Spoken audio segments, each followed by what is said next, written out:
पूर्वार्ध अध्याय 4। समर भैया जरा इधर देखो। नीचे नीचे से अमर की आवाज आई। वह भाई साहब की साइकिल साफ कर रहा था। झांक कर देखा, चौक के दरवाजे में 2 स्वयंसेवक खड़े थे। नीचे आया, कई दिनों से आप आ नहीं रहे, हमने सोचा कुछ तबीयत। सुबह इधर मैंने व्यायाम की दृष्टि से शाखा जाना शुरू कर दिया था। संध्या को बौद्धिक जाता था। शादी और अपने मानसिक उद्वेलन के कारण जाने को मन ही नहीं हुआ।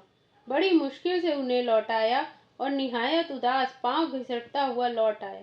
ये लोग फिर आएंगे, ये आशंका ही अब डराने लगी। सचमुच एक तूफान की तरह वह आई और लहर की तरह चली गई, लेकिन घर में चली आती एक स्वाभाविक गति को जैसे किसी ने पकड़कर बुरी तरह झंझोर डाला। लगता है जैसे कोई बहुत बड़ी दुर्घटना होकर चुकी है और उसके वास्तव प्रभाव को सही रूप से आंक पाने में सभी अभी मन असमर्थ है। मैं तो कहता हूँ एक मुसीबत आई और चली गई। ठीक तो कहा है किसी ने, दूर से पहाड़ी जैसी बड़ी और भयंकर दिखने वाली मुसीबत चाहे जितनी विशाल और विराट क्यों न दिखाई दे, निकट आने पर उसमें कहीं न कहीं पगडंडियां और रास्ते निकल ही आते हैं। एक बार अम्मा ने किसी से कहा, अपने लड़कों को लड़कियों की क्या कमी है, हम तो समर की दूसरी शादी कर देंगे। सुनकर मैंने शायद जिंदगी में पहली या दूसरी बार जोर से डांट दिया। एक शादी ने ही निहाल कर दिया, अब मुझे पढ़ लेने दो। वह फिर कुछ नहीं बोली। भीतर कहीं यह विश्वास है कि चाहे आज न बोलूं, 2 महीने, 4 महीने, साल, 2 साल न बोलूं, लेकिन है तो वह मेरी पत्नी ही। अब जब दोनों के भाग्य बांध दिए गए हैं तो निभाना तो पड़ेगा ही। मेरी जिद के कारण पहले से कोई सौदा न किया जा सका और जितना उम्मीद थी उतना मिला नहीं। इसलिए अम्मा अक्सर ही कहती, कहें क्या चंदन, शादी के तो सारे हौसले मर ही गए। चंदन मामा जी का नाम है, उन्होंने ही शादी कराई थी। वे ताने से कहती, पढ़ी लिखी लड़की के सिवा तूने और कुछ भी देखा? बस विवाह के दिनों का सारा दिखावा समाप्त हो चुका था। अब वही कठोर यथार्थ आ गया था। चीनी वाले, गेहूं वाले, सभी को पैसे देने में घर में रोज महाभारत होती। अक्सर ही बिना किसी कारण बाबूजी अम्मा और भाई साहब से कहते रहते, अब आगे कैसा होगा, इस पे सोचा? उन्हें सिर्फ 25 रुपए पेंशन मिलती थी। महंगाई भत्ता सब मिलाकर 99 भाई साहब को शादी में साइकिल मिली थी, उसे ही घसीट रहे थे। बीमारी से बिल्कुल शरीर जर्जर हो गया था, इसलिए अक्सर अम्मा चारपाई पर बैठी बैठी माला जपती हुई कुछ बुदबुदाया करती थी। 2-3 बच्चे पढ़ने को अगर मैट्रिक देगा। सबसे छोटा कुंवर अभी 6ठे में है। सबको पढ़ाना है, मुन्नी है ही। मुझे इस बार वैसे ही इंटर पास कर लेना है। हमारे घर में मुन्नी ही सबसे अभागिन है, मुझसे 2 साल छोटी है। 2-3 साल पहले 16-17 की उम्र में उसकी पढ़ाई छुड़ाकर शादी कर दी गई। इतनी बड़ी कर ली है कि लगातार प्रहारों से मजबूर होकर घर की कुछ चीजें बेच बचाकर कुछ भाई साहब की शादी में मिली चीजें दहेज दिया। उफ, क्या तंग किया बारातियों ने भी। हमारी खातिर यूं होनी चाहिए, हमें यह चाहिए। ससुराल से मुन्नी के बड़े ही करुणापूर्ण खत आते। यहाँ आती तो बुरी तरह बिलक बिलक कर रोती। सास और पति मिलकर जो जो अत्याचार करते, उन्हें किसी से कह भी तो नहीं सकती थी। इतना पता तो बाद में चला कि पति का चाल चलन कैसा है। वह रातों कहाँ कहाँ घूमता है। 1-1.5 साल तो गाड़ी रोते झिकते खींचती रही, लेकिन सासों के मरते ही मुसीबतों का पहाड़ अर्रा कर टूट गया। अब पतिदेव का हाथ पकड़ने वाला कौन था? उसने जाने किसको लाकर घर में डाल दिया। सुनते हैं कोई ब्राह्मण जाति की थी, नौकरानी की तरह अपनी और अपनी उस रखैल की मुन्नी से सेवा कराता। 2-2, 3-3 दिन तक खाना नहीं देता था और भी न जाने कितने कहने अनकहे अत्याचार किए। मुन्नी तो बताती ही नहीं थी। रात भर इसकी दोनों हथेलियों पर खाट के पाए रखकर इसे कुढ़ाने और जलाने को अपनी आनंद क्रीड़ा के प्रदर्शन किए जाते। एक दिन सारे शरीर पर बेतों के फूले हुए नीले निशान लेकर मुन्नी सुबह सुबह फिर हमारे यहाँ आ गई। बस तब से यहीं है।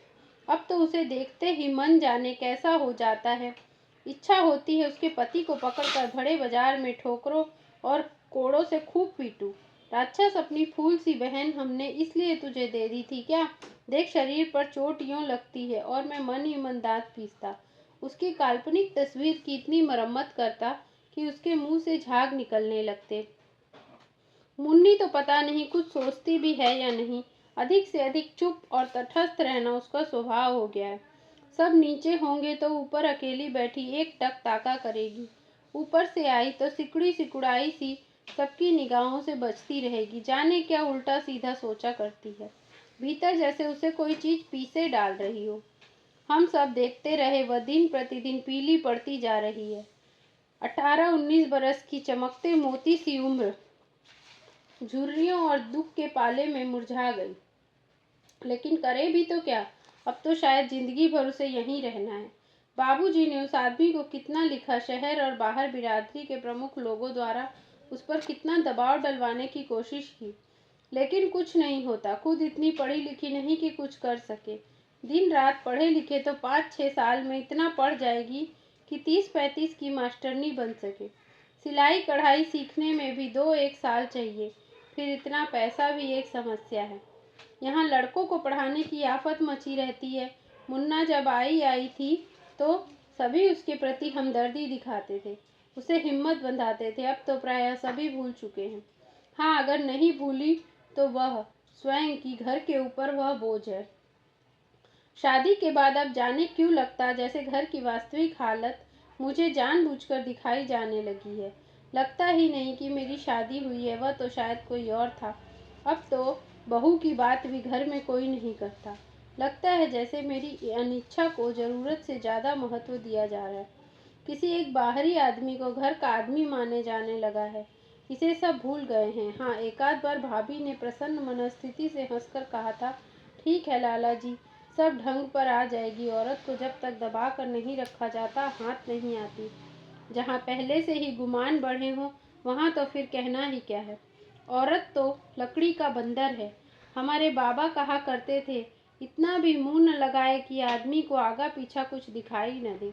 चाहे जितना पढ़ लो, चाहे जितनी सुरख की परी बन जाओ, काम तो वही करना पड़ेगा। आदमी को काम प्यारा होता है, चाम नहीं। अब इसमें क्या फायदा कि किताबें तो तुमने लाख पढ़ ली, आने के नाम खाक धूल कुछ नहीं। हमें तो लाला जी तुम भरा भर नींद में उठा दो, बिना देखे सारा मिर्च मसाला डाल देंगे। नाक कटा दे तो जरा भी कम ज़्यादा हो जाए। फिर अपने घर की बात बताने लगी। हमारे बड़े भैया की बहू भी ऐसी ही आई थी, अपने को किसी के सामने बदती ही नहीं थी। सो भैया को यह सब कहाँ बर्दाश्त, 2 दिन में सारा नजला झाड़ दिया। वो तो किसी किसी आदत की होवे।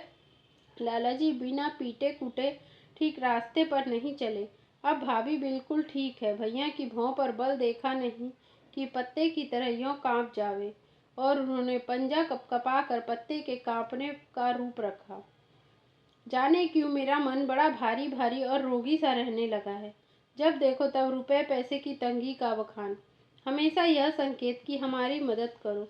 एक तो इन लोगों के सामने पड़ता डरता हूँ। एक दिन पूछा था, आप चाहते हैं कि मैं एमए का इम्तहान दूं या नहीं, तो झट भैया बोले, पढ़ने को कौन मना करता है।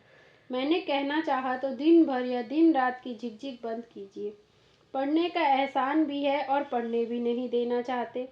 कभी कभी तो मन में बड़ी प्रबल तड़प जागती है कि इन सबको भूल भाल कर पढ़ने में रात दिन एक कर दूं। जो जिसकी इच्छा है सो बकने दो। अपने भीतर एक और अजब बात अनुभव हो रही है। पहले जैसे एक अल्हड़ निश्चिंतता से मन ओतप्रोत रहता था। उज्जवल और उन्नत भविष्य के सपने मन प्राण में झिलमिलाया करते थे, वे सब बुझते चले जा रहे थे। मैं कुछ जो भी करूँगा वह सामने दिखने लगा। एक अद्भुत वितृष्णा और विरक्ति भरी भारी निहाई की तरह जमी थी, और उस पर ये सारी बातें धन की तरह बज उठती हैं। एक खोखली खनखनाहट और सूनी धमक से सारा अंतलोक विक्षुब्ध और संत्रस्त हो उठता है। घर में रहने को मन नहीं करता। दोनों वक्त खाना और सोना मजबूरी है। चुप मैं पहले भी रहता था, अब भी रहता हूँ, लेकिन पहले की चुप्पी आत्मतृप्ति और संतुष्टि की चुप्पी थी, और यह चुप्पी तो जैसे आरे की तरह भीतर ही भीतर अपने को रेते जा रही है। किसी भी काम में मन नहीं लगता। डेमोक्लीज की लटकती तलवार की तरह बोर्ड के इम्तिहान अपनी निश्चित क्रूर मंथर गति से चले आ रहे हैं। कभी उसका ध्यान आता है तो छुरे के नीचे पड़े बकरे की तरह सारा अस्तित्व कांप उठता है। कॉलेज में पीरियड हो या ना हो, 10 से 4 बजे का समय मैं इधर उधर भटक भटक कर काट देता हूँ। कभी हॉस्टल में किसी के यहाँ जा बैठे या किसी के घर चले गए। समझ में नहीं आता मेरे भीतर क्या है जो खो गया। मैं और एक बात को भी समझने लगा हूँ कि लोग मुझे बिल्कुल बेकार का आदमी मानने लगे हैं, जिसे कोई काम धाम नहीं है, दिन भर बस मन भर का मुंह बनाए घूमता रहता है। उनकी आंखों में तैरती अवज्ञा और अनादर मन के भीतर की कोमलता पर तेजाब की लकीरें खींच जाते हैं, और जब इससे रहा नहीं जाता तो बाहर पार्क में जा बैठता हूँ। 3-3 4-4 घंटे पड़ा रहता हूँ। उठने को जी ही नहीं करता। पड़ा पड़ा जाने क्या क्या सोचा करता हूँ, या तो वे बातें इतनी अधिक हैं कि मुझे याद नहीं, या कुछ भी नहीं सोचता। अचानक जब इस बात का ध्यान आता है कि निरुद्देश्य पड़े पड़े बहुत वक्त हो गया, तो पांव घसीटता घर आ जाता हूँ। घर में कौन आया कौन गया क्या हुआ कुछ भी जानने की इच्छा नहीं होती। लाख अपने पर झुंझलाता हूँ, पहले जैसा निश्चिंत बनने को तड़पता हूँ, लेकिन बोझ है कि टलता ही नहीं। व्यर्थ व्यर्थ सारी जिंदगी बेकार गई। निरर्थक और निरुद्देश्य रहे हैं वे दिन जो मैंने जिए हैं, और आगे वाले दिनों के सामने भयंकर अंधकार की दीवार खड़ी है। वहां कोई राह ही नहीं दिखती। हर काम करने से पहले प्रश्न आता है, क्या होगा इसे करके, क्या फायदा, जैसे संसार की हर चीज निर्लक्ष्य और अनावश्यक हो। जिंदगी के रस भरे स्पंज को जैसे किसी क्रूर मुट्ठी ने भींच कर निचोड़ दिया है। बस कुहासा है जो मन और आंखों के आगे छाया रहता है, और निरंतर एक बर्फीली सीलन से उन्हें निष्प्राण रखता है। अनुभव करता हूँ जैसे मकड़ी के जाल में फंसी मक्खी सा मैं किसी चक्कर में उलझ गया हूँ, जो मेरी सारी जीवन शक्ति का अपहरण करके मुझे बूंद बूंद सुखाकर बाकी बचे फोक की तरह मेरे कंकाल को छोड़ जाएगा, कि मैं खुद मर जाऊं। देख रहा हूँ, महसूस कर रहा हूँ, मेरे आंखों की ज्योति और होठों की मुस्कुराहट चली जा रही है, गलती जा रही है, लेकिन आखिर रोकूं कैसे। यह घर की चकचक, यह हमेशा अपने मन में किसी अपराध की ग्लानि और परिताप, यह धू धू करता सपनों का लाक्षागृह। कॉलेज के लड़कों को देखता हूँ जो बात बिना बात हो करके जोर जोर से हंसते हैं, लापरवाह रहते हैं, कभी इसको बनाते हैं कभी उसका मजाक करते हैं। मुझे लगता है इनमें से किसी को भी नहीं पहचानता।